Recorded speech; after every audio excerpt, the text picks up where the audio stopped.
Capítulo 20. Rolei na cama a noite inteira. O vento batia nos campos abertos que circundavam o casarão, jogando detritos contra a janela. Acordei diversas vezes ao som de telhas arrancadas do telhado que rolavam até cair. Todos os pequenos barulhos, do bater das janelas ao rangido das molas da minha cama, faziam-me acordar assustada.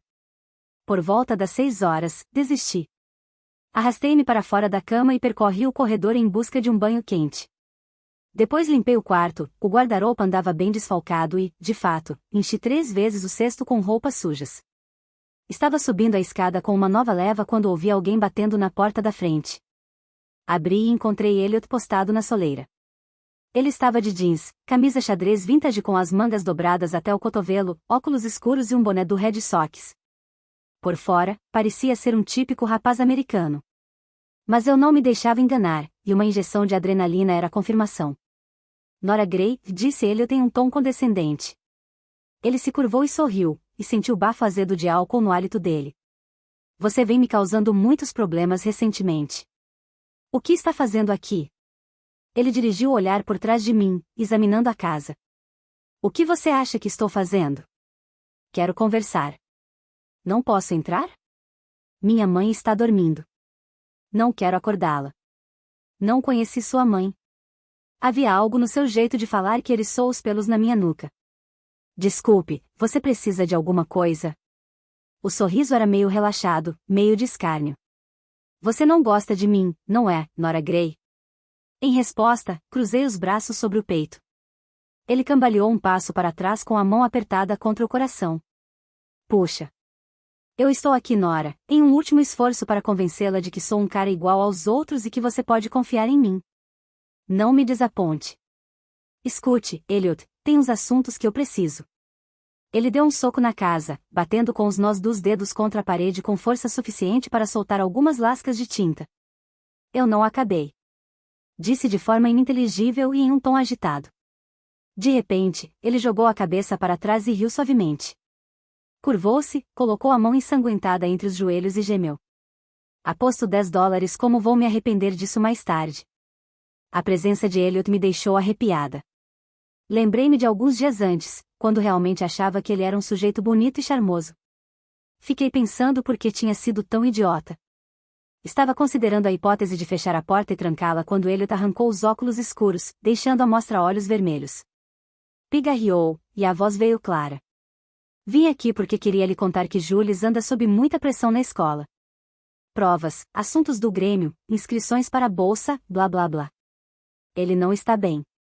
Precisa se afastar por alguns dias. Nós 4, Jules, eu, você e Véi, deveríamos acampar no feriadão. Partir amanhã para Powderhorn e voltar na terça à tarde. Isso vai dar a Jules a chance de relaxar. Cada palavra que saía da sua boca parecia estranha e cuidadosamente ensaiada. Sinto muito, tenho outros planos. Deixe-me fazê-la mudar de ideia.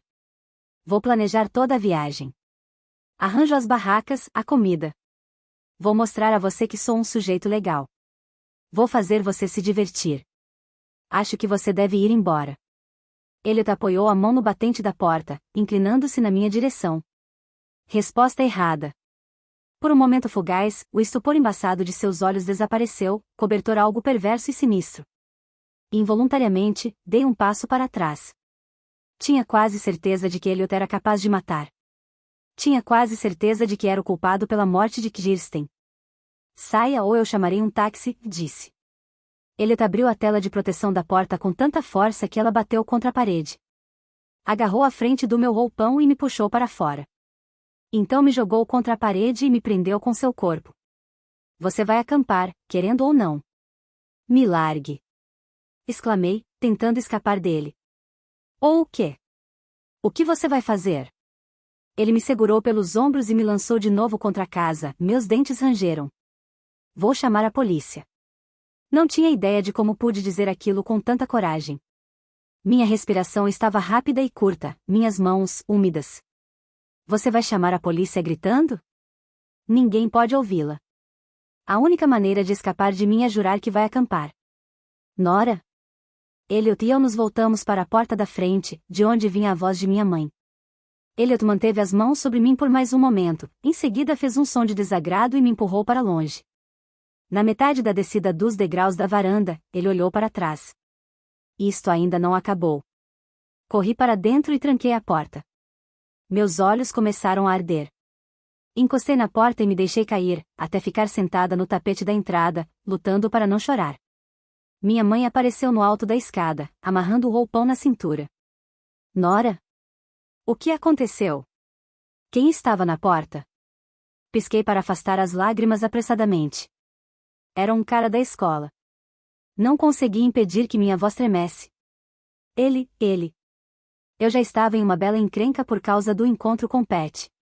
Sabia que minha mãe planejava ir ao casamento da filha de um amigo do trabalho, mas se lhe dissesse o que ele tinha feito, não haveria jeito de ela querer ir. E era a última coisa que eu desejava, porque eu precisava dirigir até Portland e investigar Elliot. Mesmo a mínima prova incriminadora poderia ser o suficiente para levá-lo para trás das grades. E até que isso acontecesse, eu não me sentiria segura. Eu sentia que algo violento crescia dentro dele e não queria ver o que aconteceria se aquilo explodisse sem controle.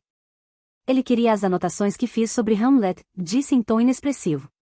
Na semana passada, ele colou do meu questionário e aparentemente está tentando transformar isso em um hábito.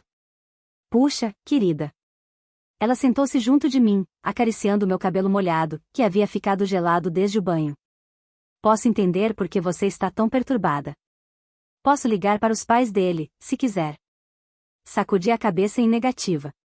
Então vou preparar o café da manhã, disse mamãe. Termine de se vestir. Estará tudo pronto quando você descer. Eu estava diante do armário quando o celular tocou. Você já está sabendo? Nós 4 vamos a CAMPAR no feriadão. Exclamou Véi, parecendo estranhamente animada. Véi, disse com a voz trêmula. Elliot está planejando algo. Algo assustador. Ele só quer acampar para poder ficar sozinho conosco. Não vamos. O que você está querendo dizer? É uma piada, certo? Puxa, finalmente arranjamos algum programa interessante para fazer no feriadão e você diz que não? Você sabe que minha mãe nunca vai me deixar ir sozinha. Eu faço qualquer coisa. Juro. Faço seu dever de casa durante uma semana. Qual é, Nora? Uma palavrinha. Diga. E a palavrinha começa com a letra S. A mão que segurava o celular estremeceu. Usei a outra para ajudar a mantê-la firme. Elliot apareceu aqui em casa há 15 minutos, bêbado. Ele me ameaçou fisicamente. Ela ficou quieta por um momento. O que você quer dizer com ameaçou fisicamente? Ele me arrastou para fora de casa e me jogou contra a parede. Mas ele estava bêbado, não estava? E isso faz diferença? Retorqui. Bem, muita coisa aconteceu com ele. Você sabe, ele foi acusado injustamente de estar envolvido no suicídio de uma menina aí e foi obrigado a mudar de escola. Se ele tivesse machucado você, e, diga-se de passagem, não estou justificando o que fez, talvez precisasse apenas de aconselhamento, sabe? Se ele tivesse me machucado, ele estava mal. Talvez não soubesse o que estava fazendo. Amanhã vai estar se sentindo péssimo. Abri e fechei a boca. Não podia acreditar que Véi estivesse do lado de Elliot. Preciso desligar, disse secamente. Falo com você mais tarde. Posso ser completamente honesta, baby? Sei que você está preocupada com o cara da máscara de esquiador. Não me odeie, mas acho que a única razão para você se esforçar tanto para culpar Elliot é porque você não quer que seja o Pat. Está racionalizando tudo, e isso está me deixando assustada. Fiquei sem palavras.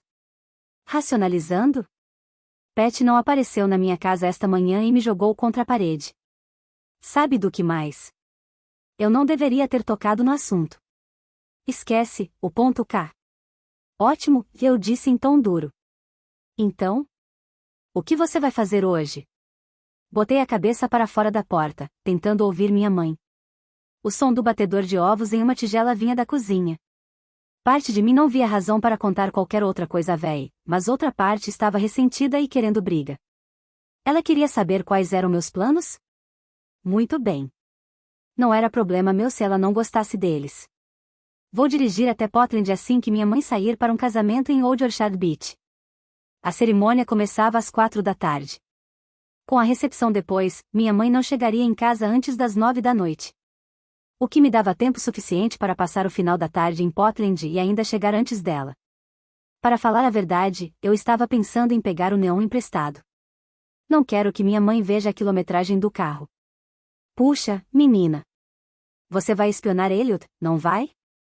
Você vai xeretar em Kingorno. Vou fazer umas comprinhas e jantar, disse, deslizando os cabides no suporte do armário. Separei uma camiseta de mangas compridas e um gorro de listas cor-de-rosa e brancas que eu reservava para os dias em que o cabelo estava ruim e para os fins de semana. E jantar inclui uma parada em certo restaurante que fica a apenas alguns quarteirões de Kingorno Prep? Um restaurante onde aquela Kirsten não sei de que costumava trabalhar. Não é uma ideia ruim, disse. Talvez. E você vai mesmo comer ou apenas interrogar os funcionários? Talvez eu faça algumas perguntas. Você me empresta ou não o neon? Claro, disse ela. Para que servem as melhores amigas? Vou até junto com você nessa roubada. Mas primeiro você precisa prometer que vai acampar. Esqueça. Vou de ônibus. Mais tarde falamos sobre o feriadão. Véia exclamou antes que eu pudesse desligar. Eu já havia estado em Portland em muitas ocasiões, mas não conhecia a cidade muito bem. Saltei do ônibus armada com celular, mapa e minha bússola interna. Os prédios eram de tijolos vermelhos, altos e estreitos, e bloqueavam a luz do pôr do sol, que reluzia atrás de um espesso grupo de nuvens de tempestade, vestindo as ruas com um véu de sombras. A fachada das lojas tinha varandas e placas antigas sobre as portas. As ruas eram iluminadas por luminárias que lembravam chapéus de bruxa negros. Depois de alguns quarteirões, as ruas congestionadas se abriram para uma área arborizada, e vi uma placa sinalizando Kingorno Prep. Uma catedral, um campanário e a torre do relógio emergiam sobre a copa das árvores. Fiquei na calçada e dobrei a esquina para pegar a 32 Nada Street. O cais estava a apenas alguns quarteirões. Vislumbrei barcos passando por trás das lojas enquanto se aproximavam do porto. Depois de descer metade da rua, vi uma placa do restaurante Blind Joyce. Tirei a lista de perguntas da bolsa e as li pela última vez. Não era para parecer que eu estava fazendo uma entrevista oficial. Esperava que ao mencionar casualmente o assunto Kirsten para os funcionários, pudesse extrair deles alguma informação que um punhado de repórteres antes de mim deixara passar. Joguei a lista na lixeira mais próxima, torcendo para ter guardado todas as perguntas na memória. Um sino soou quando eu entrei. O chão era de cerâmica amarela e branca. Havia mesas em reservados com estofados azul, marinho e retratos do porto pendurados na parede. Sentei-me em um reservado perto da porta e tirei o casaco. Uma garçonete com avental branco manchado apareceu ao meu lado.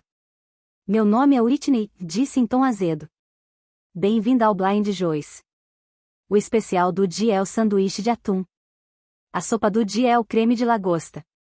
A caneta estava pousada no bloco, esperando o pedido. Blind Joyce? Franzi a testa e cutuquei o queixo.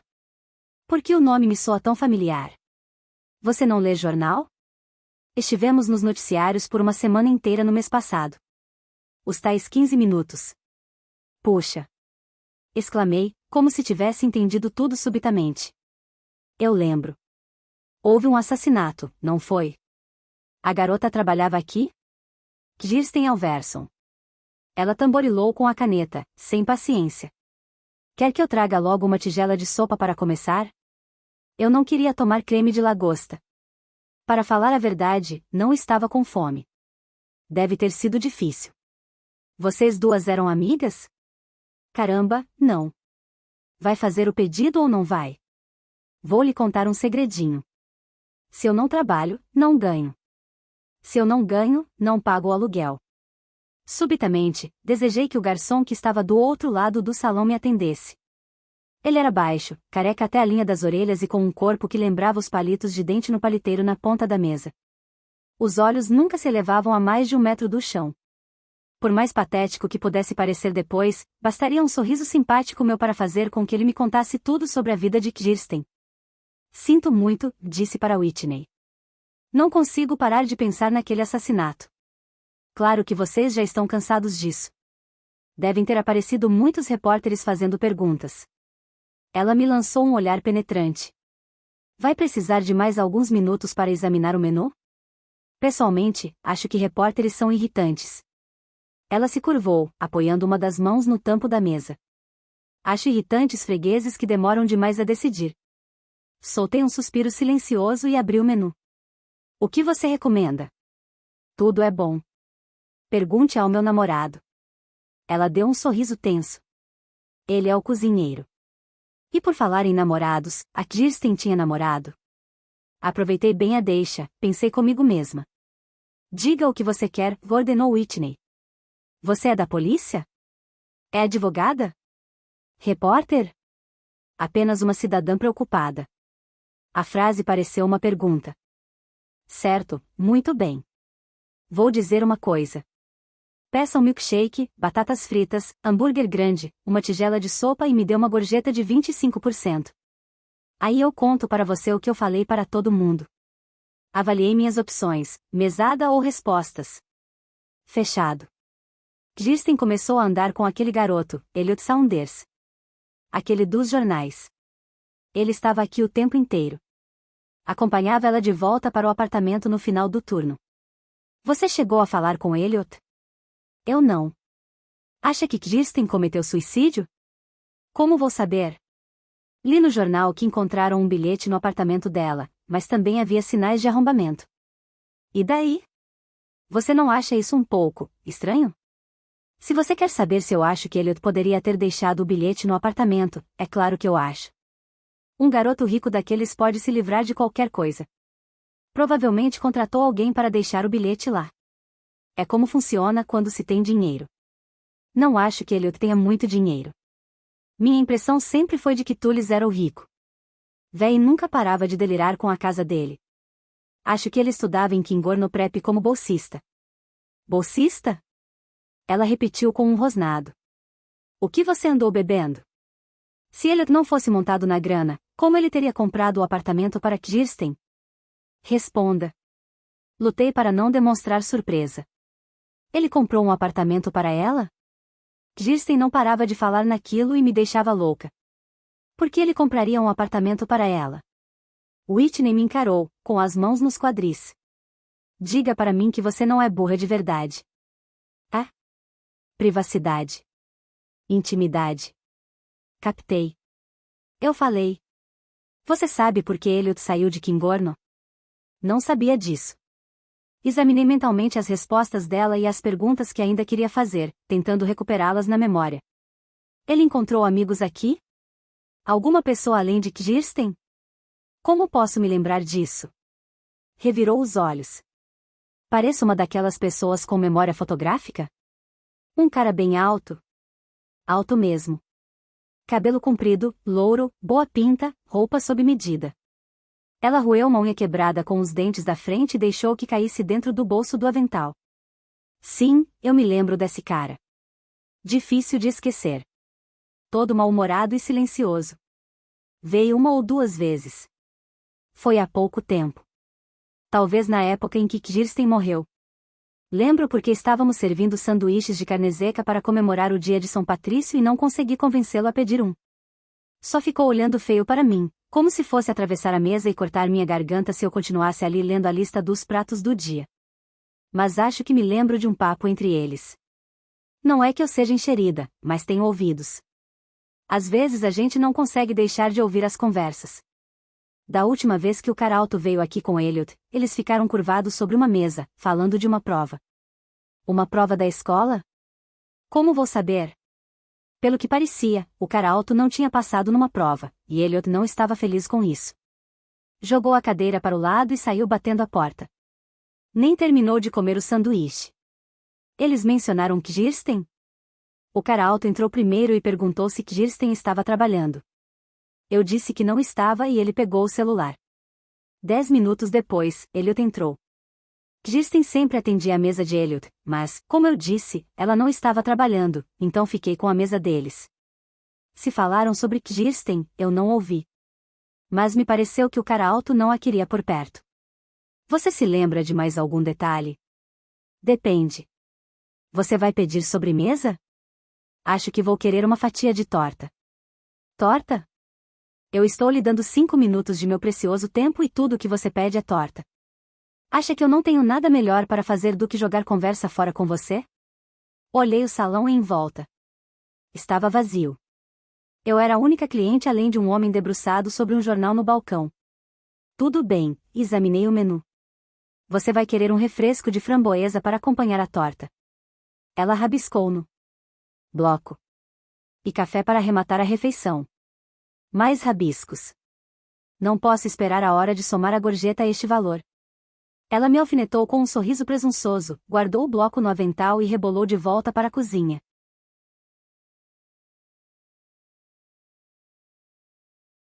Capítulo 21. Lá fora, o clima havia mudado e agora estava frio e chuvoso. Os postes emitiam uma luz pálida e lúgubre que não fazia muito efeito diante da neblina espessa que tomava conta das ruas. Saí correndo do Blind Joyce, feliz por ter consultado a previsão do tempo mais cedo e carregado o guarda-chuva.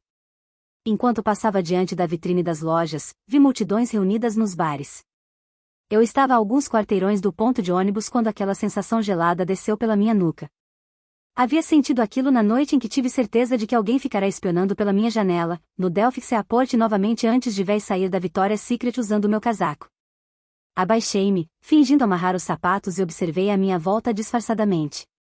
As calçadas dos dois lados da rua estavam vazias.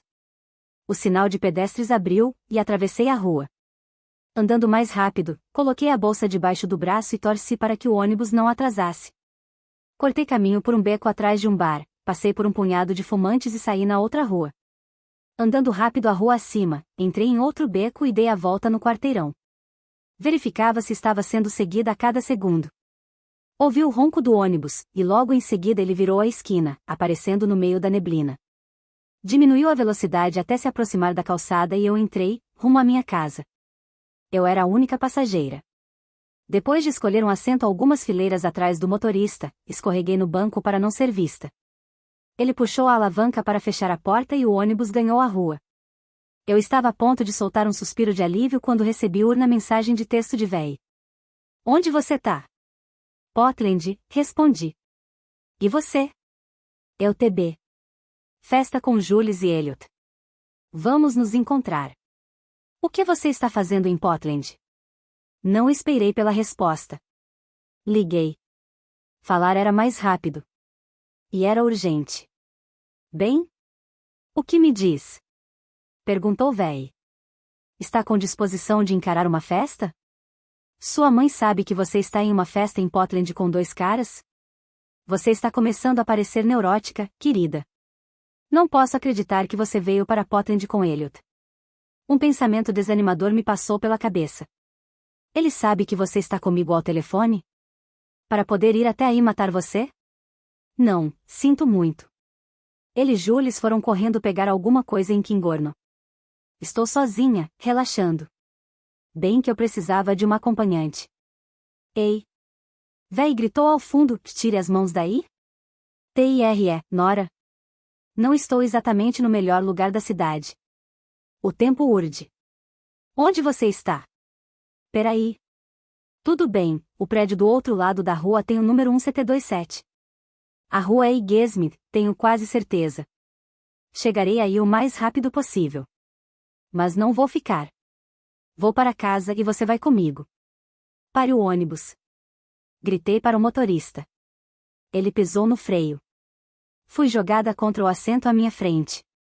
Você poderia me dizer como chego a Igesmith? Perguntei assim que cheguei ao final do corredor.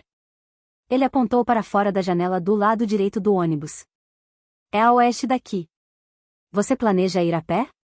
Ele me examinou dos pés à cabeça. Pois preciso lhe avisar. É um bairro complicado. Que ótimo. Andei apenas alguns quarteirões antes de constatar que o motorista de ônibus fizera bem em me avisar. A paisagem mudou drasticamente. As fachadas curiosas deram lugar a prédios com pichações das gangues desenhadas a tinta spray. As vitrines eram escuras, com grades de ferro. As calçadas eram caminhos desoladores que se estendiam através da neblina. Um som arrastado, chacoalhante, atravessou a névoa. Uma mulher empurrando um carrinho repleto de sacos de lixo apareceu à vista. Os olhos eram como passas, pequeninos, reluzentes e escuros, e estreitaram-se enquanto se aproximavam de mim numa avaliação quase predatória. O que temos aqui? Exclamou ela, deixando à mostra a gengiva sem dentes. Dei um discreto passo para trás e apertei a bolsa contra mim. Parece um casaco, luvas e um gorro de lã bem bonito, disse ela. Sempre quis para mim um gorro de lã bem bonito. Ela pronunciava bonito. Olá, falei, limpando a garganta e tentando parecer amigável. A senhora poderia me dizer se falta muito para chegar a Highgate Street? Ela gargalhou. O motorista de ônibus disse que eu deveria seguir nesta direção, disse com menos segurança. Ele disse que a Highgate é por aqui, falou, parecendo irritada. Sei o caminho para Highgate, e não é esse. Esperei, mas ela não continuou. A senhora poderia me dizer como chego? Perguntei. Sei como chegar. Ela tamborilou a cabeça com um dedo que lembrava muito um galho torto e cheio de nós. Sei de tudo por aqui, eu sei. Qual é o caminho? Tentei encorajá-la a explicar. Mas não posso lhe contar de graça, falou em um tom de reprovação. Tem um preço. Uma moça precisa ganhar seu dinheiro. Ninguém nunca lhe disse que nada na vida é de graça? Não tenho dinheiro. Pelo menos não tinha muito. Só o suficiente para a passagem de volta para casa. Você tem um bom casaco, bem quentinho. Olhei para meu casaco acolchoado. Um vento gelado eriçou meu cabelo e a ideia de despir o agasalho me fez sentir calafrios nos braços. Acabei de ganhar o casaco no Natal. Meu traseiro está congelando aqui, retrucou. Você quer saber o caminho ou não quer? Não podia acreditar que estava ali. Não podia acreditar que estava negociando meu casaco com uma sem-teto. Véia estava tão em débito comigo que talvez nunca conseguisse me compensar. Tirei o casaco e observei a mulher se vestir e fechar o zíper. Minha respiração parecia fumaça. Abracei a mim mesma e bati os pés para conservar o calor corporal. Agora a senhora pode me dizer, por favor, qual é o caminho para Highgate? Você quer o caminho curto ou o comprido? O ser curto, disse com a voz entrecortada. Também vai custar. O caminho curto tem um preço adicional. Como disse sempre quis ter. Um gorro de lã bem bonito. Tirei o gorro cor-de-rosa e branco da cabeça. Highgate? Perguntei, tentando manter o tom amigável enquanto eu o entregava. Você está vendo aquele beco? Disse ela, apontando atrás de mim. O beco estava a meio quarteirão de distância. Você atravessa e do outro lado está Highgate. É só isso? Disse com incredulidade. Um quarteirão. A boa notícia é que você precisa andar pouco. A má notícia é que com um tempo desses nada vai parecer perto. Claro, agora estou bem quentinha com um casaco e um gorro bem bonitos. Dê as luvas para mim e eu acompanho você. Olhei as luvas. Pelo menos as mãos estavam quentes. Eu me viro. Ela deu de ombros e continuou a empurrar o carrinho até a próxima esquina, onde ficou parada, apoiada em uma parede de tijolos. O beco estava escuro e entulhado com lixeiras, caixas de papelão manchadas e uma protuberância não identificável que poderia ser um aquecedor de água descartado. Também poderia facilmente ser um tapete enrolando um cadáver. Uma cerca alta de malha de aço acompanhava metade do caminho. Em um dia bom eu mal conseguiria escalar uma cerca de 1 metro de altura, quanto mais uma de 3 metros. Prédios de tijolos me ladeavam. Todas as janelas estavam sujas, oleosas, e eram gradeadas. Pisando em caixotes e sacos de lixo, abri caminho pelo beco. Meus sapatos esmagavam cacos de vidro. Uma mancha branca correu entre as minhas pernas, deixando-me sem fôlego. Um gato. Só um gato. Ele desapareceu na escuridão à frente. Procurei o celular no bolso, para mandar uma mensagem de texto para Véi, dizendo que eu estava próxima e que era para esperar por mim. Lembrei que tinha deixado o telefone no bolso do casaco. Que ótimo, pensei. Quais as chances de a mulher dos sacos de lixo me devolver o telefone? Para ser precisa, de praticamente nenhuma. Decidi que deveria tentar e, ao me virar, vi um seda preto polido passar em velocidade diante da entrada do beco. Subitamente o brilho avermelhado das luzes dos freios se acendeu. Por razões que eu não poderia explicar além de uma simples intuição, mergulhei nas sombras. Uma porta de carro se abriu e ouvi o barulho de tiros. 2. A porta bateu e o carro preto saiu cantando pneus. Podia ouvir o coração martelando dentro do meu peito, som que se fundiu com o de passos apressados. Percebi um momento depois que eram meus próprios passos e que eu corria até a entrada do beco. Virei a esquina e parei abruptamente. O corpo da mulher dos sacos de lixo estava desmoronado na calçada. Corri e caí de joelhos ao seu lado. Você está bem? Disse freneticamente, virando seu corpo. A boca estava aberta, e os olhos de passa, vazios. Um líquido escuro escorria do casaco acolchoado que eu usava 3 minutos antes. Senti uma ânsia de pular para trás, mas me obriguei a procurar dentro do bolso do casaco. Precisava pedir ajuda. Mas o celular não estava ali. Havia uma cabine telefônica na esquina, do outro lado da rua. Corri e disquei 911. Enquanto esperava que a telefonista atendesse, olhei de volta para o corpo da mulher dos sacos de lixo, e foi naquele momento que senti uma injeção de adrenalina gelada me atravessando. O corpo havia desaparecido. Com as mãos trêmulas, desliguei.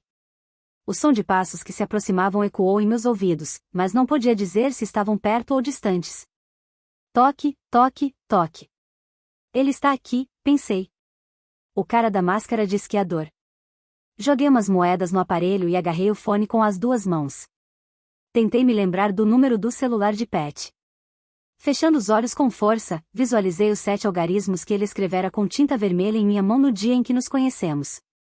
Antes de duvidar da minha própria memória, disquei o número. O que houve? Disse Pat. Quase solucei ao ouvir o som de sua voz.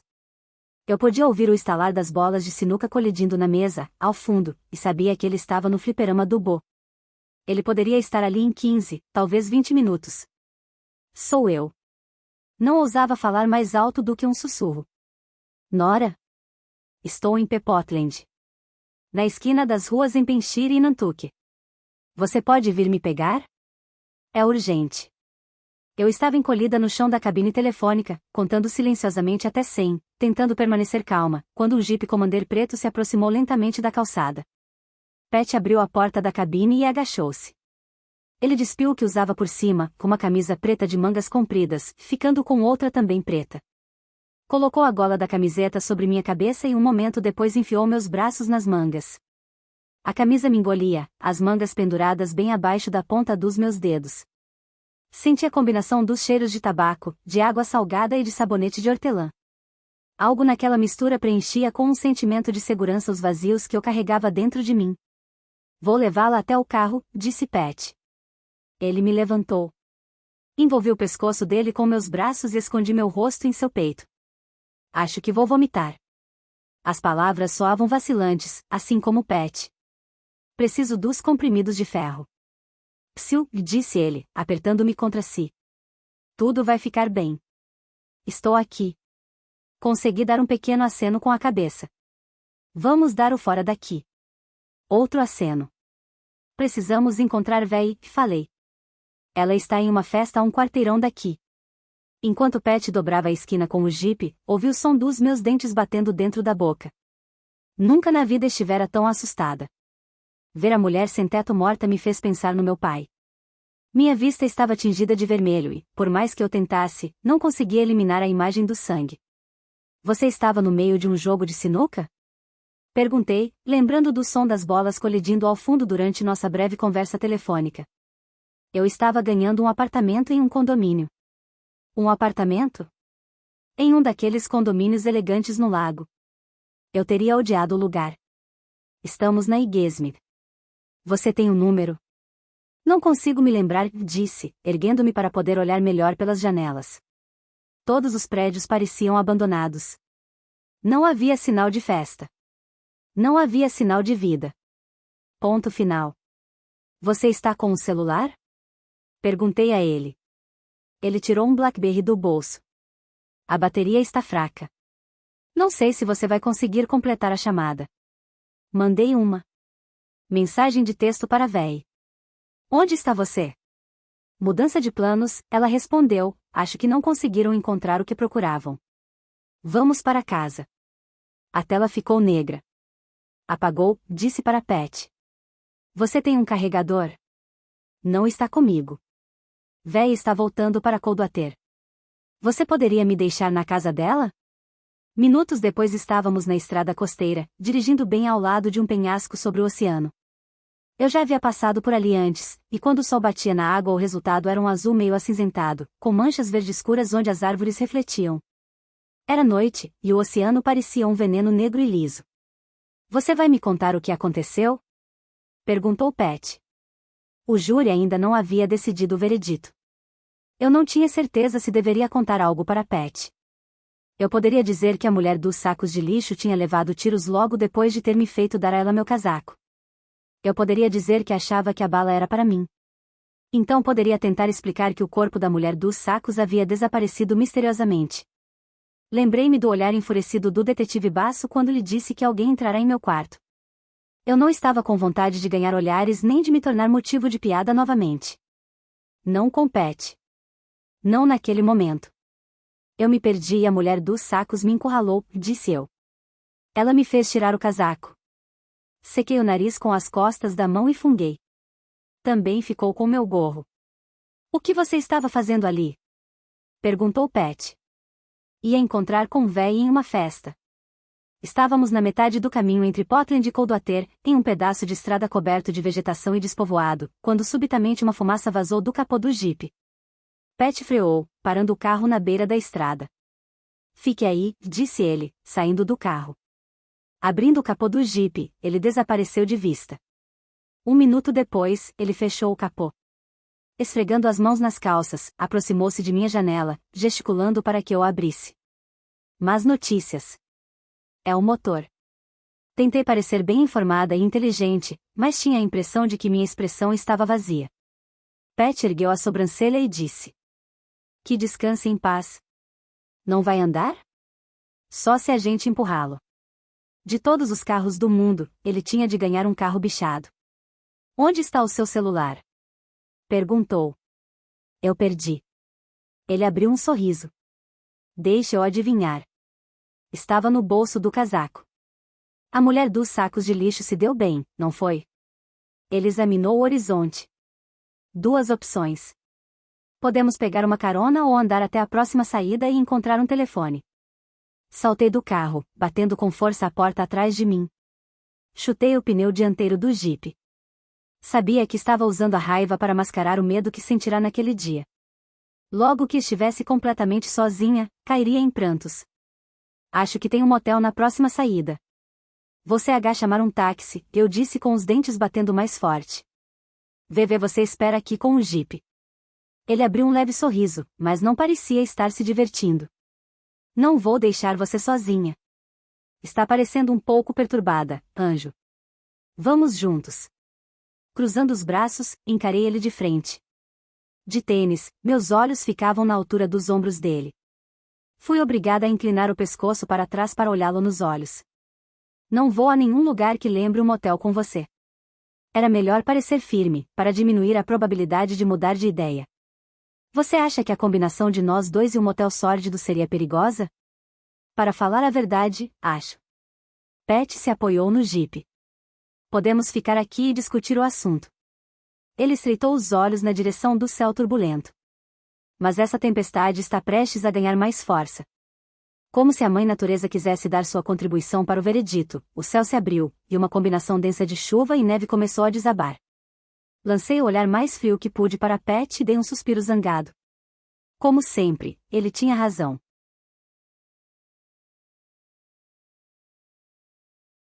Capítulo 22. 20 minutos depois, Pat e eu encharcávamos a entrada de um motel barato. Não disseram uma palavra a ele enquanto corríamos no meio da chuva gelada, nem agora. Eu não estava apenas empapada, mas também completamente desesperada. A chuva desabava, e eu não acreditava que logo estaríamos de volta ao jipe. O que fazia com que eu, Pat e um motel estivéssemos na mesma equação por tempo indeterminado. Uma campainha soou quando entramos, e o recepcionista ergueu-se abruptamente, espanando farelos de cheetos do colo. O que vai ser? Perguntou, lambendo os dedos para retirar as manchas laranja. Só vocês dois? Pepe, precisamos usar o telefone, disse, batendo os dentes, esperando que ele pudesse compreender meu pedido. Não vai dar. As linhas estão mudas. Culpa da tempestade. O que você quer dizer com as linhas estão mudas? Você tem um celular? O funcionário olhou para Pat. Ela quer um quarto para não fumantes, disse Pat. Virei para encarar Pat, dizendo silenciosamente, você está ficando maluco? O homem bateu em algumas teclas do computador. Parece que nós temos. Esperem aí. Bingo. Um quarto com cama king size para não fumantes. Ficamos com ele, disse Pat. Ele me olhou de esguelha, e os cantos de sua boca se ergueram. Apertei os olhos. Foi então que as luzes do teto se apagaram, mergulhando o saguão na escuridão. Ficamos todos em silêncio por um momento, até que o recepcionista tateou a volta e ligou uma lanterna enorme. Sou escoteiro, disse ele. Como nos bons tempos, sempre alerta. Então você deve ter um celular? Indaguei. Eu tinha. Até que não consegui mais pagar a conta. Ele deu de ombros. O que eu posso dizer? Mamãe é pão duro. A mãe? Ele devia ter uns 40 anos. Não que fosse da minha conta. Eu estava mais preocupada com o que minha mãe faria quando chegasse do casamento e descobrisse que eu não estava em casa. Como vão pagar? Perguntou o recepcionista. Em dinheiro, respondeu Pat. O recepcionista deu uma risadinha, balançando com a cabeça para cima e para baixo. Costuma ser uma forma popular de pagamento por aqui. Ele se curvou para frente e falou em um tom confidencial. Nós recebemos muita gente que não quer deixar rastros de suas atividades extracurriculares. Vocês me entendem. A metade do meu cérebro que era lógica me dizia que eu não podia estar sequer considerando a possibilidade de passar a noite em um motel com Pat. É uma loucura, sussurrei para Pat. Eu sou louco. Ele estava a ponto de sorrir novamente. Por você. Quanto quer pela lanterna? Perguntou ao recepcionista. O homem procurou algo embaixo da escrivaninha. Tem uma coisa ainda melhor, velas tamanho gigante, disse ele, colocando duas na nossa frente. Riscando um fósforo, ele acendeu uma delas. São de graça, não vão custar nada. Coloquem uma no banheiro e outra no quarto e nem vão perceber a diferença. Vou até deixar com vocês uma caixa de fósforos. No mínimo, será uma boa lembrancinha. Obrigado, disse Pat, pegando meu cotovelo e me levando pelo corredor. No quarto 106, Pat trancou a porta atrás de nós. Colocou a vela na mesa de cabeceira e então acendeu a outra com ela. Levantando o boné de beisebol, ele sacudiu as pontas do cabelo como se fosse um cachorro molhado. Você precisa de um banho quente, falou. Deu alguns passos para trás e pôs a cabeça dentro do banheiro. Parece que tem sabonete e duas toalhas. Ergui ligeiramente o queixo. Você não pode me obrigar a ficar aqui. Só tinha concordado em ir tão longe porque, em primeiro lugar, não queria ficar lá fora na enxurrada. E, em segundo lugar, tinha muita esperança de encontrar um telefone. Isso me pareceu mais uma pergunta do que uma afirmação, disse Pat. Então responda. O sorriso vadio insinuou-se. É difícil me concentrar nas respostas quando você está desse jeito. Baixei o olhar e vi a camiseta preta de Pat molhada e grudada em meu corpo. Esbarrei nele e fechei a porta do banheiro entre nós dois.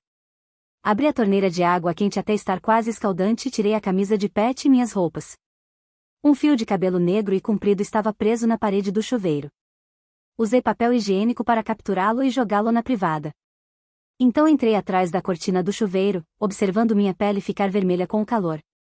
Passando sabonete nos músculos do pescoço e dos ombros, disse a mim mesma que poderia muito bem dormir no mesmo quarto que Pat.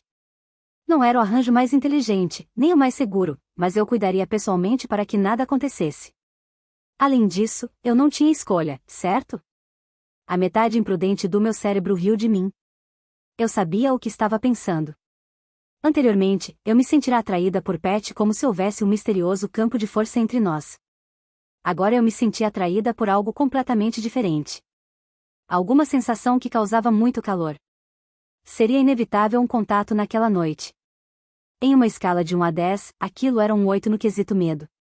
E um 9 no quesito excitação. Fechei a água, saí do chuveiro e enxuguei a pele. Bastou uma olhada em minhas roupas ensopadas para saber que não tinha vontade de vesti-las. Talvez houvesse ali uma secadora de roupas que funcionasse com moedas, uma que não necessitasse de energia elétrica. Suspirei e vesti a blusa e as calcinhas, peças que haviam sobrevivido melhor à tempestade. Pat? Sussurrei pela porta. Acabou? Apague a vela. Feito, sussurrou em resposta, pela porta. A risada dele também parecia tão suave que poderia ter sido sussurrada. Depois de apagar a vela do banheiro, saí e encontrei a escuridão total. Podia ouvir a respiração de Pat bem diante de mim. Não queria pensar no que ele estava, ou não estava, vestindo.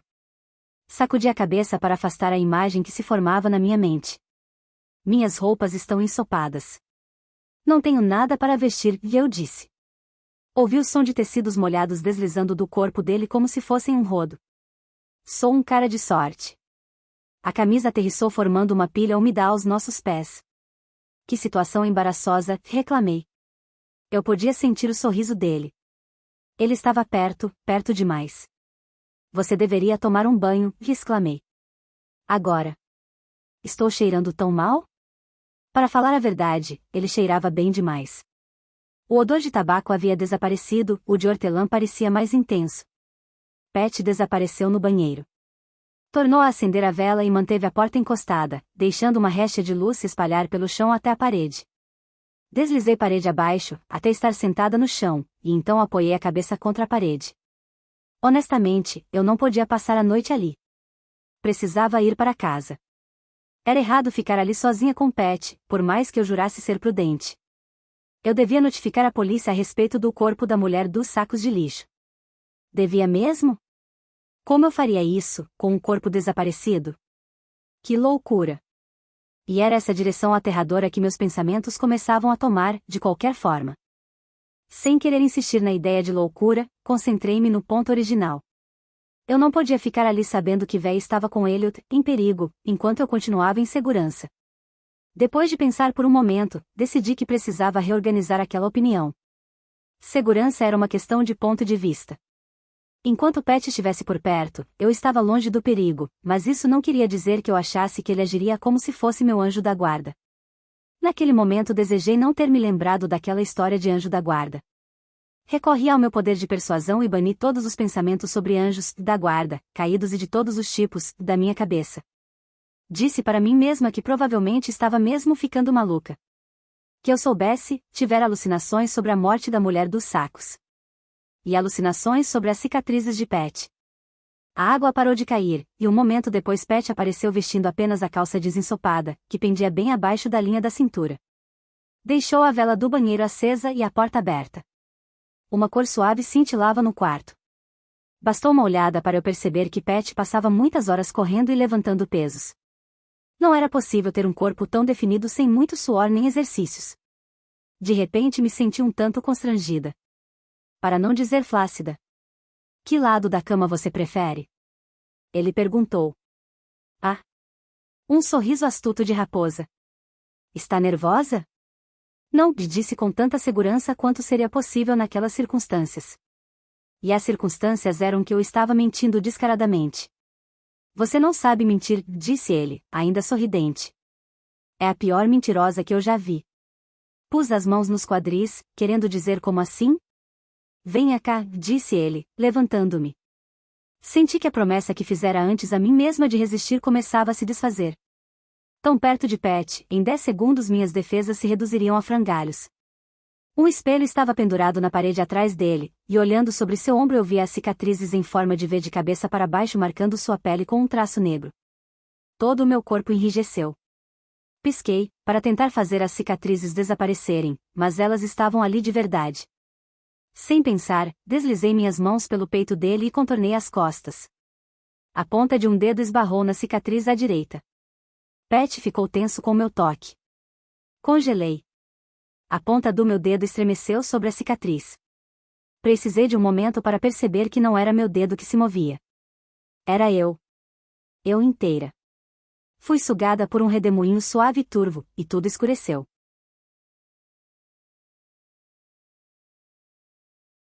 Capítulo 23.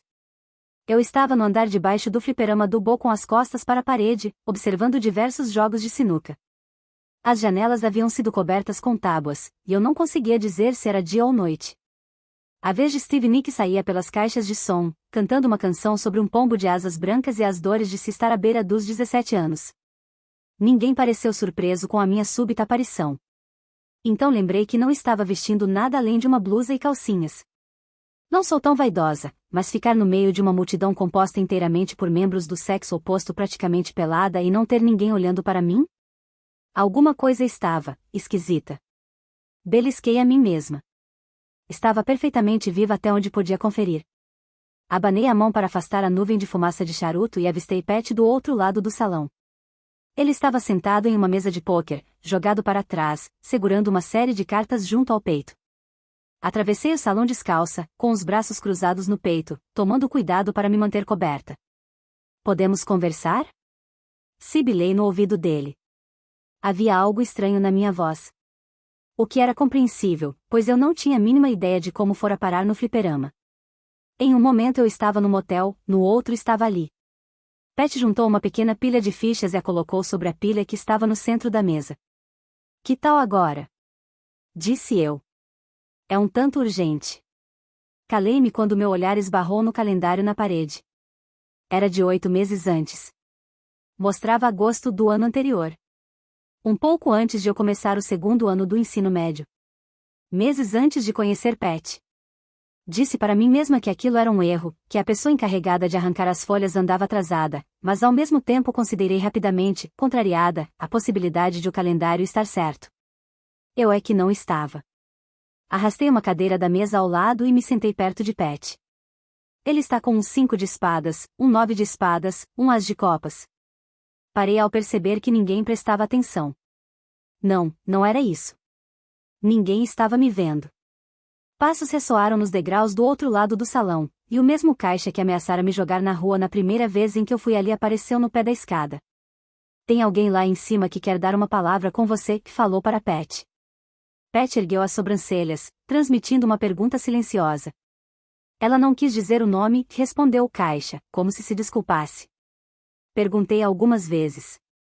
Disse que você estava no meio de um jogo, mas ela não quis ir embora.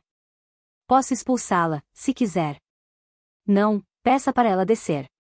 Pat terminou de jogar sua mão, juntou as fichas e empurrou a cadeira. Estou fora.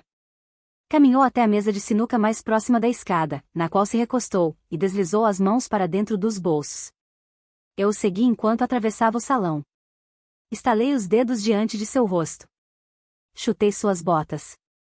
Cheguei a socar seu peito. Ele não reagiu, não se moveu. Passos leves ressoaram na escada, ficando mais próximos, e quando a sorta, Green deixou a escadaria escurecida, experimentei um momento de confusão. Zero cabelo louro estava solto até a cintura e completamente liso. Ela usava jeans justíssimos, uma camiseta cor-de-rosa de alças e estava descalça. Vestida daquele jeito parecia ainda mais da minha idade. Chupava um pirulito. O rosto de Pat é sempre como uma máscara, e nunca consigo adivinhar no que ele está pensando. Mas assim que colocou os olhos na sorta, Green, eu sabia que ele estava surpreso. Recuperou-se rapidamente, as emoções desaparecendo enquanto o olhar tornava-se cauteloso e atento. Dabria? Meu coração acelerou. Tentei organizar minhas ideias, mas meu único pensamento era que se realmente eu estava 8 meses no passado, como então a sorta Green e Pat se conheciam? Ela não trabalhava na escola ainda. E por que ele a chamava pelo primeiro nome? Como você está? A sorta, Green Dabria perguntou com um sorriso tímido jogando o pirulito na lixeira. O que está fazendo aqui? Os olhos de Pat ficaram ainda mais atentos, como se com Dabria valesse o ditado nem tudo o que parece é. Eu escapuli. O sorriso apareceu de um lado só. Precisava ver você de novo. Venho. Tentando há muito tempo, mas a segurança, bem, você sabe, não é exatamente frouxa. Os da sua espécie e os da minha, não devemos nos misturar. Mas você sabe disso. Foi uma péssima ideia vir até aqui. Sei que já faz muito tempo, mas eu esperava uma reação ligeiramente mais amistosa, disse ela, fazendo beicinho. Pat não respondeu. Não parei de pensar em você. Dabria baixou a voz para um tom suave e sexy e deu um passo para ficar mais próxima de Pat. Não foi nada fácil descer até aqui. Luciana está dando desculpas pela minha ausência. Estou arriscando o futuro dela e o meu também. Você não quer pelo menos ouvir o que tenho a dizer? Diga. As palavras de Pat não demonstravam a mínima confiança. Não desisti de você. Depois de todo esse tempo, ela se interrompeu e piscou para conter um súbito acesso de lágrimas. Quando voltou a falar, a voz estava mais composta, porém ainda tinha uma nota trêmula. Sei como você pode recuperar suas asas. Ela sorriu para Pat, mas ele não lhe devolveu o sorriso. Assim que recuperá-las, você poderá voltar para casa. Falou, agora com mais segurança. Tudo será como antes. Nada mudou. Não mudou de verdade. Qual é a armadilha? Não há armadilha. Você precisa salvar uma vida humana. Muito apropriado considerando o crime pelo qual foi banido para cá, para começar. Qual será o meu posto? Toda a segurança desapareceu dos olhos de Dabria, e tive a impressão de que ele perguntara aquilo que ela esperava evitar. Acabei de lhe dizer como pode recuperar suas asas, disse ela, parecendo um pouquinho condescendente. Acho que mereço um obrigado. Responda à pergunta. Mas o sorriso sombrio me dizia que ele já sabia. Ou tinha um bom palpite. Qualquer que fosse a resposta de Dabria, ele não gostaria dela. Tudo bem. Você será um anjo da guarda, está bem? Pat inclinou a cabeça para trás e riu suavemente. O que há de errado em ser um guardião? Dabria exigiu saber. Por que não é bom o bastante para você? Estou planejando algo melhor. Escute, Pat. Não há nada melhor. Você está se enganando. Qualquer outro anjo caído faria tudo para aproveitar a chance de recuperar as asas e se tornar um guardião. Por que não pode fazer o mesmo? A voz dela parecia sufocada pelo espanto, pela irritação e pela rejeição. Pat se afastou da mesa de sinuca. Foi bom vê-la de novo, Dabria. Faça uma boa viagem.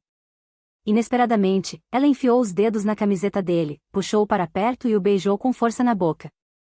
Muito lentamente, o corpo de Pat se voltou para ela, a postura mais relaxada. Ele levantou as mãos e acariciou seus braços. Engoli em seco, tentando ignorar a onda de ciúmes e de confusão em meu coração. Parte de mim queria virar as costas e chorar, parte queria atropelar os dois e sair gritando. Não que fizesse diferença. Eu estava invisível. Obviamente a sorta, Grine. Dabria, quem quer que ela fosse, e Pat tinham um envolvimento romântico anterior. Será que ainda estavam juntos agora, no futuro? Será que ela havia se candidatado ao emprego em Coldwater High para ficar mais perto de Pat? Seria por isso que ela estava tão determinada a me afastar dele? Tenho que ir, disse Dabria, libertando-se. Já fiquei tempo demais. Prometi para Luciana que seria rápida. Ela abaixou a cabeça contra o peito dele, sinto sua falta, sussurrou. Salve a vida de um humano e você voltará a ter asas. Volte para mim, lhe implorou. Volte para casa. Ela se afastou subitamente. Preciso ir. Ninguém pode descobrir que estive aqui embaixo. Amo você. Enquanto Dabria se afastava, a angústia desapareceu de seu rosto. Uma expressão astuta de segurança a substituiu.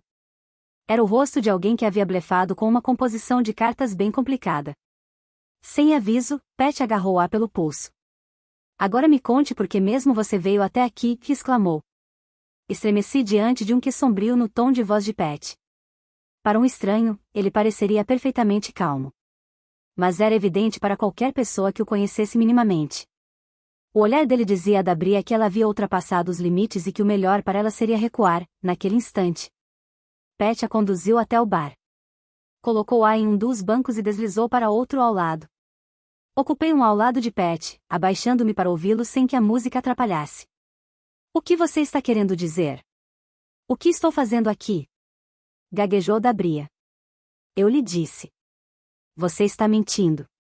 Ela ficou boquiaberta. Não posso acreditar, você acha? Quero a verdade. Agora, disse Pat. Dabria hesitou. Lançou-lhe um olhar intenso e furioso. Então falou. Ótimo. Eu conheço seus planos. Pat soltou uma gargalhada. Era uma gargalhada que dizia, tenho muitos planos. A qual deles você está se referindo? Sei que ouviu boatos sobre o livro de Enoch. Também sei que você acha que pode fazer o mesmo, mas não pode. Pat cruzou os braços sobre o balcão. Mandaram você aqui para me persuadir a escolher um caminho diferente, não foi?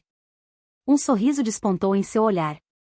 Se sou uma ameaça, os boatos devem ser verdadeiros. Não são.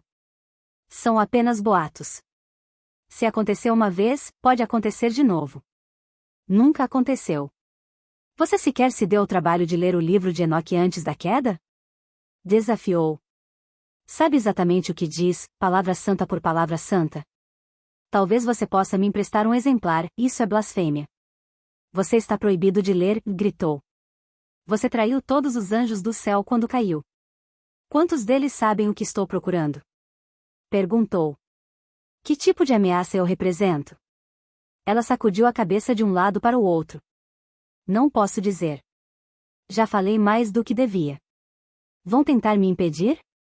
Os anjos vingadores vão. Ele a encarou com intensidade. A não ser que pensem que você me convenceu do contrário. Não me olhe assim. Parecia que ela estava reunindo toda a sua coragem para parecer firme. Não vou mentir para protegê-lo. O que você está tentando fazer é errado. Não é natural. Dabria. Pat pronunciou o nome dela como uma delicada ameaça. Em vez disso, poderia muito bem ter agarrado o braço dela e o torcido nas costas. Não posso ajudar você, disse ela com tranquila convicção. Não dessa forma. Tire isso da cabeça. Torne-se um anjo da guarda. Concentre-se nisso e esqueça o livro de Enoque. Pat plantou os cotovelos no balcão, imerso em pensamentos. Falou depois de um momento. Diga a eles que nós conversamos e que eu demonstrei interesse em me tornar um guardião. Interesse? Questionou ela, um pouco de incrédula. Interesse, repetiu ele. Diga que pedi um nome. Se vou salvar uma vida, preciso saber quem está no começo da lista das partidas. Sei que você, como anjo da morte, tem acesso privilegiado a essa informação. Essa informação é sagrada, restrita e imprevisível. Os acontecimentos mundanos se alteram a cada momento, dependendo das escolhas humanas. Um nome, Dabria. Prometa primeiro que você vai esquecer o livro de Enoque. Dê-me sua palavra. Você confiaria na minha palavra? Não, respondeu ela. Não confiaria. Pat riu com frieza e, depois de pegar um palito do paliteiro, caminhou em direção à escada. Pat, espere, ela saltou do banco do bar. Pat, espere, por favor. Ele virou a cabeça. Nora Grey, disse ela, tapando a boca com as mãos imediatamente. A expressão de Pat demonstrou um ligeiro abalo, fechou a cara, num misto de descrença e aborrecimento. O que não fazia o menor sentido se o mês do calendário estivesse correto, pois ainda não havíamos nos conhecido. Meu nome não deveria ser familiar. Como ela vai morrer? Perguntou. Alguém quer matá-la. Quem? Eu não sei, disse ela, tapando os ouvidos e sacudindo a cabeça. Há muito ruído e confusão por aqui. As imagens se misturam. Tudo vem rápido demais. Não consigo enxergar com clareza. Preciso ir para casa. Preciso de paz e tranquilidade. Pat ajeitou uma mecha do cabelo de Dabria atrás da orelha dela e lhe lançou um olhar persuasivo. Ela estremeceu com o toque, acenou a cabeça afirmativamente e então fechou os olhos. Não consigo.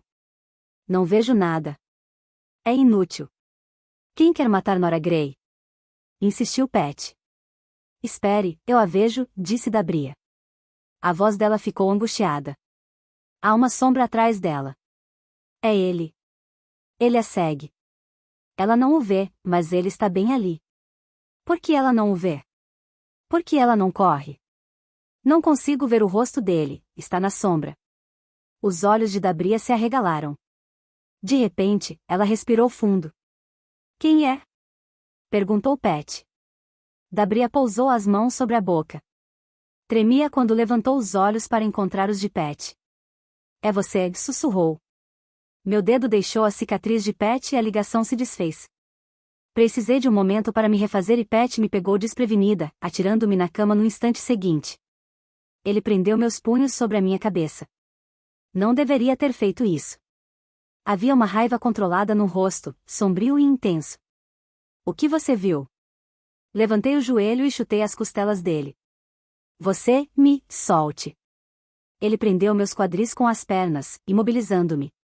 Com os braços ainda levantados sobre a cabeça e sob o peso dele, eu não podia fazer nada além de me contorcer. Solte, ou, vou começar a gritar. Você já está gritando. E nada vai acontecer num lugar desses. Isto aqui é mais um bordel do que um motel. Ele deu um sorriso agressivo, cheio de letalidade. Última chance, Nora. O que você viu? Eu estava tentando não chorar. Meu corpo inteiro fora tomado por uma emoção tão estranha que eu não consegui sequer identificá-la. Você me enoja. Exclamei. Quem é você? Quem é você, de verdade? A boca ficou ainda mais sombria. Estamos chegando mais perto. Você quer me matar? O rosto de Pat nada dizia, mas os olhos ficaram mais frios. O jipe não quebrou de verdade, não é? Disse eu. Você mentiu. Trouxe-me aqui para poder me matar. É o que Dabria disse que você queria fazer. Bem, o que está esperando? Eu não tinha a mínima ideia do que estava fazendo nem me importava. Estava cuspindo palavras em uma tentativa de manter meu pavor sob controle. Você vem tentando me matar todo esse tempo. Desde o começo. Vai me matar agora. Encarei-o com dureza, sem pestanejar, tentando impedir que as lágrimas se derramassem enquanto eu me lembrava do dia fatídico em que ele aparecerá em minha vida. É tentador. Eu me contorci. Tentei me virar para a direita, depois para a esquerda. Finalmente percebi que estava desperdiçando muita energia e parei. Pat voltou os olhos para mim. Estavam mais negros do que eu jamais os vira. Aposto que está gostando disso, disse eu. Seria uma aposta inteligente. Senti meu coração reverberando até a ponta dos meus pés. Então faça logo. Exclamei, desafiadora. Matar você? Fiz que sim com a cabeça. Mas primeiro preciso saber a razão. De todos os bilhões de pessoas no mundo, por que eu? Genes ruins. É isso? É a única explicação que vou receber? No momento, sim.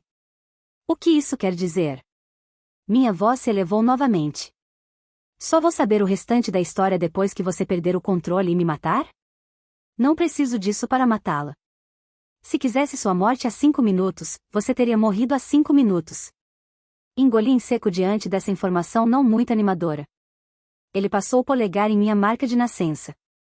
O toque era enganadoramente suave, o que tornava tudo ainda mais doloroso de suportar. E Dabria? Perguntei, ainda resfolegando. Ela é a mesma coisa que você, não é? Vocês dois são anjos. Minha voz vacilou ao dizer aquilo. Pat aliviou ligeiramente o peso sobre meus quadris, mas continuou prendendo meus punhos. Se eu soltar, você vai me ouvir? Se ele me soltasse, eu sairia correndo para tentar alcançar a porta. E você se importaria se eu saísse correndo? Apenas me arrastaria de volta para cá. Verdade, mas causaria uma cena. Dabria é sua namorada? Eu podia sentir meu peito subindo e descendo com a respiração entrecortada. Eu não tinha certeza de querer ouvir a resposta. Não que importasse. Agora que eu sabia que Pat queria me matar, era ridículo me importar com aquilo. Ela foi. Há muito tempo, antes que eu fosse para o lado negro. Ele deu um sorriso duro, tentando fazer graça. Também foi um erro. Ele se sentou nos calcanhares, soltando-me devagar, testando para ver se eu reagiria. Fiquei caída no colchão, respirando com dificuldade, apoiada nos cotovelos. Contei até 13 e me lancei sobre ele com toda a força que tinha. Joguei-me contra seu peito, mas ele só balançou ligeiramente e não se moveu. Eu me contorci e comecei a bater nele com as mãos cerradas. Golpeei seu peito até meus pulsos começarem a doer. Acabou? Perguntou. Não. Dei uma cotovelada na coxa dele. Qual é o problema? Você não sente nada? Levantei-me, equilibrando-me no colchão, e comecei a chutá-lo na barriga com toda a força. Você tem só mais 1 minuto, disse ele. Ponha toda a raiva para fora. Então eu assumo. Eu não sabia o que ele queria dizer com eu assumo e não queria descobrir. Dei um pulo para fora da cama, na direção da porta. Ele me agarrou ainda no ar e me jogou contra a parede. As pernas dele estavam apertadas contra as minhas, frente a frente, por toda a extensão das nossas coxas. Quero a verdade. Exclamei, lutando para não chorar. Você foi para a escola para me matar? Era esse seu objetivo desde o início? Um músculo do queixo de Pat se contraiu. Era. Enxuguei uma lágrima que ousou escapulir. Você está se sentindo triunfante? Conseguiu o que queria, não foi? Me fez confiar em você para jogar isso depois na minha cara? Eu sabia que estava tomada por uma ira irracional. Deveria estar aterrorizada e agitada. Deveria estar fazendo todo o possível para fugir. A parte mais irracional de minha mente ainda não queria acreditar que ele me mataria, e, por mais que eu tentasse, não conseguia abafar esse pedacinho ilógico de confiança. Entendo que você esteja zangada, disse Pat. Estou furiosa. Berrei. As mãos dele deslizaram pelo meu pescoço, escaldantes. Ele apertou suavemente os polegares contra minha garganta e jogou minha cabeça para trás. Senti seus lábios pressionando os meus com tanta força que ele conseguiu silenciar qualquer xingamento que estivesse prestes a sair. As mãos dele desceram até meus ombros, escorregaram pelos meus braços e se detiveram no final das minhas costas. Pequenos calafrios de pânico e de prazer me atravessaram. Ele tentou me apertar contra si, mas eu mordi seu lábio. Ele lambeu o lábio com a ponta da língua. Você me mordeu? Isso tudo é uma brincadeira para você? Perguntei. Passou novamente a língua nos lábios. Nem tudo. O que não é? Você. A noite toda parecia fora dos eixos.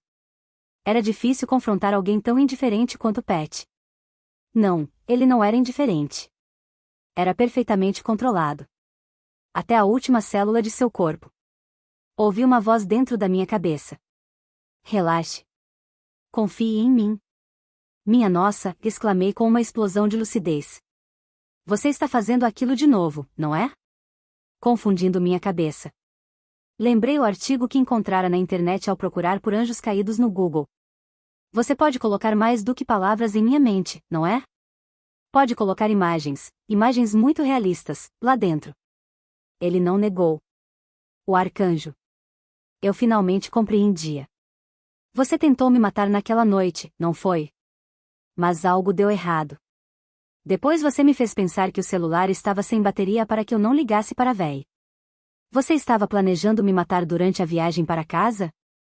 Quero saber como me faz ver o que quer. O rosto dele estava cuidadosamente sem expressão. Ponho palavras e imagens lá dentro, mas é você quem decide se acredita ou não. E um enigma.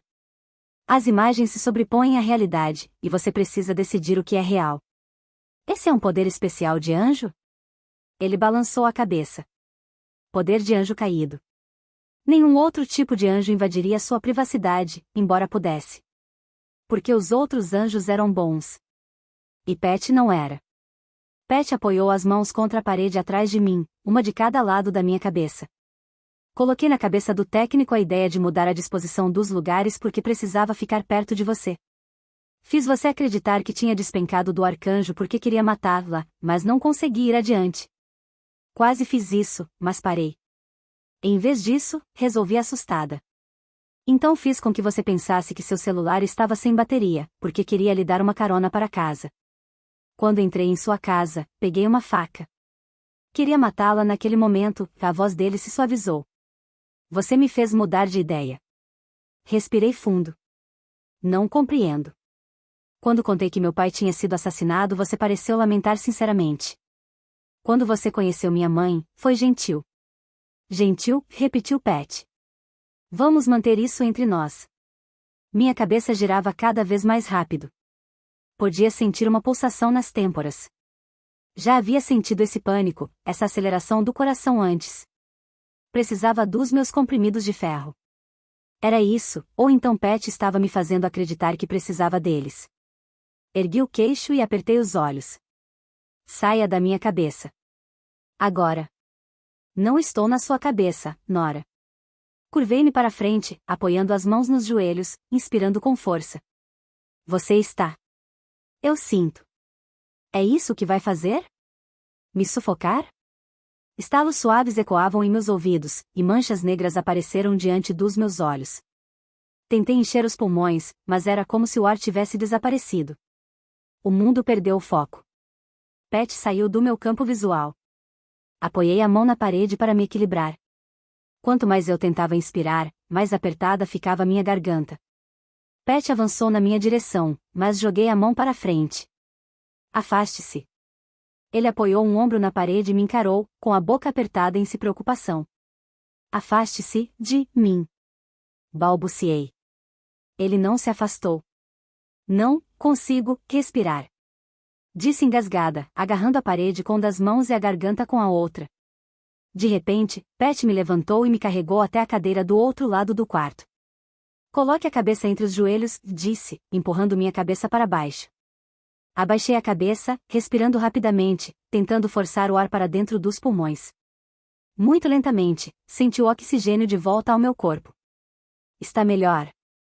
Perguntou Pat depois de um minuto. Sacudi a cabeça afirmativamente uma vez. Você está com seus comprimidos de ferro? Balancei a cabeça para os lados. Mantenha a cabeça baixa e inspire fundo e devagar. Segui as instruções e senti o aperto em meu peito diminuir. Obrigada, disse baixinho. Ainda não confia nas minhas intenções? Se quer que eu confie em você, deixe-me tocar novamente nas cicatrizes. Pat me estudou silenciosamente durante um longo momento. Não é uma boa ideia. Por que não? Não posso controlar o que você vê. Mas a ideia é essa. Ele esperou alguns segundos antes de responder. A voz era baixa, sem emoção. Você sabe que tenho segredos. Havia uma pergunta naquela frase. Sabia que Pat levava uma vida de portas fechadas e segredos. Não tinha presunção de que nem metade desses segredos tivesse relação comigo. Pat levava uma vida diferente além daquela que compartilhava comigo. Mais de uma vez eu tinha especulado como seria essa outra vida. Tinha a impressão de que quanto menos soubesse, melhor seria. Meus lábios tremeram. Deu uma razão para eu confiar em você. Pat sentou-se em uma quina da cama, o colchão cedendo com seu peso. Curvou-se para frente, descansando os antebraços nos joelhos. As cicatrizes estavam completamente à vista, e a luz das velas fazia com que sombras estranhas dançassem em torno de sua superfície. Os músculos das costas se tensionaram e depois relaxaram. Vá em frente, ele disse suavemente. Não se esqueça de que as pessoas mudam, mas o passado, não. De repente, não tinha tanta certeza de querer fazer aquilo. Pat me aterrorizava praticamente em todos os níveis. Mas bem no fundo eu não achava que ele me mataria. Se quisesse mesmo isso, já poderia ter feito. Observei as terríveis cicatrizes. Confiar em Pat parecia bem mais confortável do que tropeçar novamente em seu passado sem ter a menor ideia do que iria encontrar. Mas, se eu recuasse agora, Pat saberia que eu tinha medo. Ele estava abrindo uma daquelas portas fechadas só para mim, e só porque eu havia pedido. Não podia fazer um pedido tão sério desses e simplesmente mudar de ideia. Não corro o risco de ficar presa lá para sempre, não é? Perguntei. Pat e deu uma gargalhada curta. Não. Reuni toda a coragem que tinha e sentei-me na cama ao seu lado. Pela segunda vez naquela noite, meu dedo esbarrou na protuberância da cicatriz. Minha visão foi tomada por uma névoa cinza que começava a surgir pelas beiradas. As luzes se apagaram.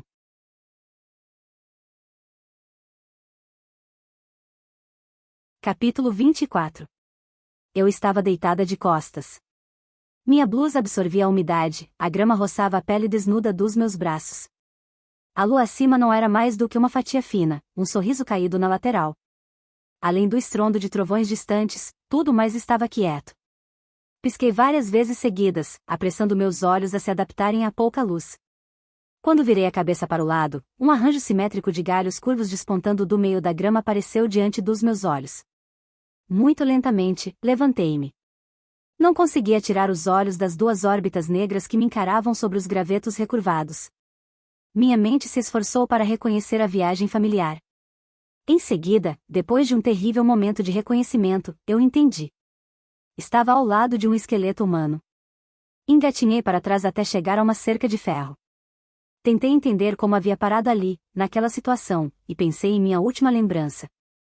Eu havia tocado nas cicatrizes de Pat. Onde quer que eu estivesse, era em algum lugar dentro de sua memória.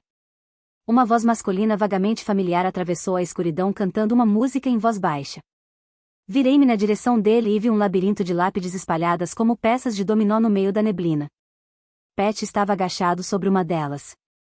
Usava apenas uma calça leves e uma camiseta azul marinho, embora a noite não estivesse quente. Fazendo serão com os mortos? Perguntou a voz familiar. Era áspera, densa, com sotaque irlandês. Rishon. Ele se acomodou em uma lápide diante de Pat, observando-o, passou o polegar no lábio inferior. Deixe-me adivinhar. Você está decidido a possuir os mortos?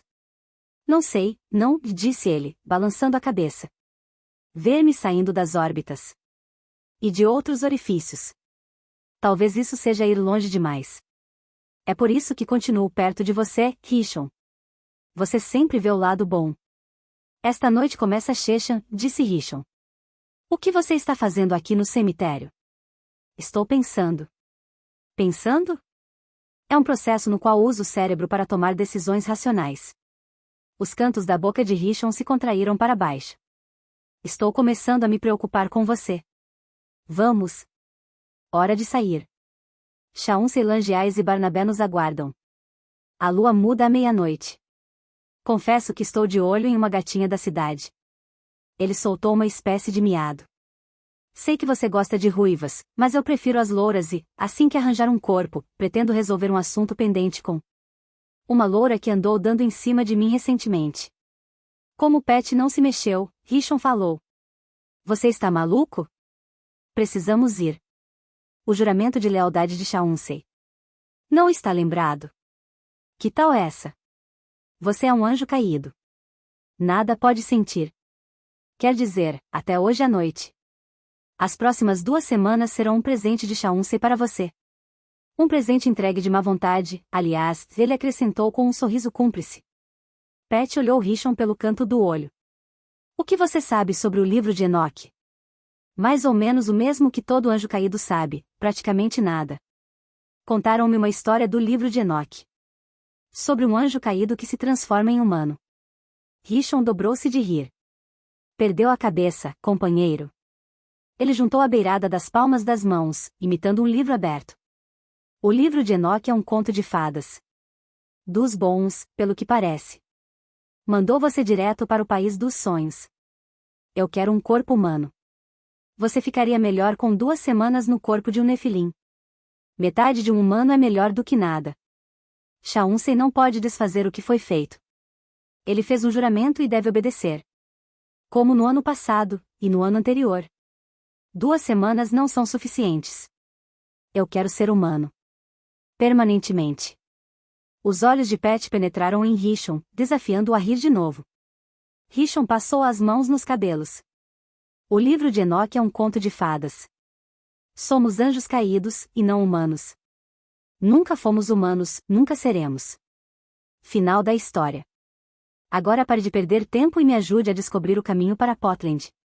Ele jogou o pescoço para trás e observou o céu escuro. Pat desceu da sepultura. Vou me tornar humano. Claro, companheiro, claro que vai. O livro de Enoque diz que preciso matar meu vassalo Nefilim. Preciso matar Shaunsei. Não, não precisa. Disse Rishon, com uma nota de impaciência na voz. Você deve possuí-lo. Um processo que permite que você entre no corpo dele e o utilize como se fosse seu. Sem querer estragar sua ideia, você não pode matar Shaunsei. Os Nefilins não podem morrer. Já pensou nisso? Se você pudesse matá-lo, não poderia possuí-lo. Se matá-lo, me tornarei humano e não precisarei mais possuí-lo. Rishon pressionou o canto dos olhos como se soubesse que seus argumentos estavam entrando por um ouvido e saindo pelo outro e aquilo estivesse lhe dando dor de cabeça. Se pudéssemos matar Nefilins, já teríamos encontrado um jeito antes. Mas lamento dizer, rapaz, se eu não for parar nos braços daquela lourinha logo, meu cérebro vai derreter. E outras partes do meu. 2 opções, disse Pat. A. Salvar a vida de um humano e se transformar em anjo da guarda ou matar seu vassalo Nefilim e se tornar humano. Escolha. Isso é mais bobagem do livro de Enoque? Dabria me fez uma visita. Os olhos de Rishon se arregalaram e ele soltou uma gargalhada. Sua ex-namorada psicótica? O que ela anda fazendo aqui? Caiu? Perdeu as asas. Ela desceu para me contar que posso recuperar as asas e salvar a vida de um humano. Os olhos de Rishon se arregalaram ainda mais. Se você confia nela, vá fundo. Não há nada de errado em ser um guardião. Passar os dias tirando os mortais do perigo pode ser divertido, dependendo do mortal. Mas se você tivesse uma opção? Indagou Pat. Ok, bem, minha resposta depende de um detalhe importante. Estou bêbado como um gambá, ou fiquei completamente louco? Quando Pat não riu, Rishon afirmou com seriedade. Não há escolha. E vou dizer o porquê. Não acredito no livro. Se eu fosse você, correria atrás do posto de guardião. Eu mesmo estou pensando no caso. Uma pena que eu não saiba de humanos que estejam à beira da morte. Houve um momento de silêncio. Depois, Pat pareceu desvencilhar-se de seus pensamentos. Quanto dinheiro podemos ganhar antes da meia-noite? Perguntou Pat. Com o baralho ou o boxe? O baralho. Os olhos de Rishon reluziram. O que temos aqui? Um garotinho lindo? Venha cá que vou lhe dar uma bela sacudida. Ele deu uma chave de braço em Pat, que o pegou pela cintura e o arrastou pela grama, onde os dois se revezaram numa troca de socos. Tudo bem, berrou Rishon, erguendo as mãos para se render. Não é porque não sinto sangue escorrer que vou querer passar o restante da noite desfilando com a boca ferida. Ele piscou. Isso não vai me ajudar com as mulheres. E um olho roxo, vai. Rishon ergueu os dedos até os olhos, examinando. Você não fez isso. Ele exclamou, dando um soco em Pat. Tirei o dedo das cicatrizes de Pat. A pele da minha nuca estava arrepiada e meu coração batia rápido demais. Pat me encarou com uma sombra de dúvida no olhar. Fui forçada a aceitar que talvez aquela não fosse a hora de recorrer à metade lógica do meu cérebro. Talvez fosse uma daquelas ocasiões em que eu precisava passar dos limites. Parar de obedecer às regras do jogo. Aceitar o impossível. Então você não é mesmo humano, disse. Você é mesmo um anjo caído. Um dos maus. O comentário fez Pat deixar escapar um sorriso. Você acha que eu sou um sujeito mau? Você possui o corpo de outras pessoas. Ele aceitou a afirmativa com um aceno de cabeça. Você quer possuir meu corpo? Quero fazer muitas coisas com seu corpo, mas isso não. O que está errado com o corpo que você tem? Meu corpo se parece muito com um espelho. Real, mas se limita a uma camada exterior, refletindo o mundo à minha volta. Você me vê e me ouve e eu a vejo e a ouço. Quando você me toca, você sente. Não tenho a mesma experiência que você. Não consigo senti-la. Experimento tudo através de uma vidraça, e a única forma de vencer essa barreira é possuindo o corpo de um humano. Ou de alguém metade humano. A fisionomia de Pat endureceu. Quando tocou minhas cicatrizes, viu Chauncey? Arriscou. Ouvi você conversar com Rishon. Ele disse que você possui o corpo de Chauncey durante 2 semanas, todos os anos, durante o Shecha. Ele disse que Chauncey também não é humano. É um nefilim. A palavra deixou minha língua como um sussurro. Chauncey nasceu da união entre um anjo caído e uma humana. É imortal como um anjo, mas possui todos os sentidos de um mortal. Um anjo caído que deseja ter sensações humanas pode fazê-lo por intermédio do corpo de um nefilim. Se você não consegue sentir nada, por que me beijou? Pat passou o dedo em minha clavícula e então foi para baixo, parando em meu coração. Eu sentia minhas batidas através da pele. Porque sinto aqui, no meu coração, disse em tom suave. Não perdi a capacidade de sentir emoções. Ele me observou atentamente. Vamos colocar desta maneira, nossa ligação emocional não é deficiente. Não entre em pânico, pensei. Mas já respirava mais rápida e superficialmente. Você quer dizer que pode sentir felicidade, tristeza ou desejo? Havia um quase sorriso. Não pare, disse para mim mesma. Não dê tempo para que suas emoções a dominem. Trate delas mais tarde, após obter respostas. Por que você caiu? Os olhos de Pat permaneceram nos meus por alguns segundos. Desejo. Engoli em seco. Desejo por dinheiro? Pat afagou o queixo. Só fazia aquilo quando queria esconder o que estava pensando. Era a boca que revelava seus pensamentos. Ele tentava suprimir um sorriso. E por outras coisas também. Pensava que me tornaria humano se caísse. Os anjos que tentaram Eva foram expulsos para a terra, e havia boatos de que tinham perdido as asas e se tornado humanos. Quando deixaram o paraíso, não houve uma grande cerimônia para muitos convidados. Foi reservada. Não sabia que as asas lhe haviam sido arrancadas ou que tinham sido condenados a vagar pela terra, consumidos pelo desejo de possuir corpos humanos. Naquele tempo, ninguém havia sequer ouvido falar em anjos caídos. Na minha cabeça, fazia sentido achar que, se eu caísse, perderia as asas e me tornaria humano. Na época, eu estava louco por uma garota humana, e parecia valer a pena. Dabria disse que você pode recuperar as asas e salvar uma vida humana. Ela disse que você se transformará em um anjo da guarda. Não quer isso? Eu estava confusa pelo fato de ele parecer rejeitar tanto a ideia. Não é para mim. Quero ser humano. Quero isso mais do que qualquer outra coisa. E Dabria? Se vocês dois não estão mais juntos, por que ela ainda está por aqui? Pensei que ela fosse um anjo como os outros. Ela também quer se tornar humana? Pat ficou mortalmente imóvel, com todos os músculos dos braços enrijecidos. Dabria ainda está na Terra? Ela arranjou um emprego na escola. É a nova psicóloga, a Sorta Green. Já me encontrei com ela algumas vezes. Senti meu estômago revirar. Depois do que vi em sua memória, achei que ela arranjara um emprego para ficar mais perto de você. O que ela lhe disse exatamente quando você a encontrou? Disse para eu ficar longe de você. Deu a entender que seu passado era sinistro e perigoso. Fiz uma pausa. Tem algo de errado, não é? Perguntei, sentindo aqueles calafrios nefastos percorrerem minha espinha. Preciso levar você para casa. Depois vou para a escola para examinar os arquivos dela e ver se encontro alguma coisa de útil.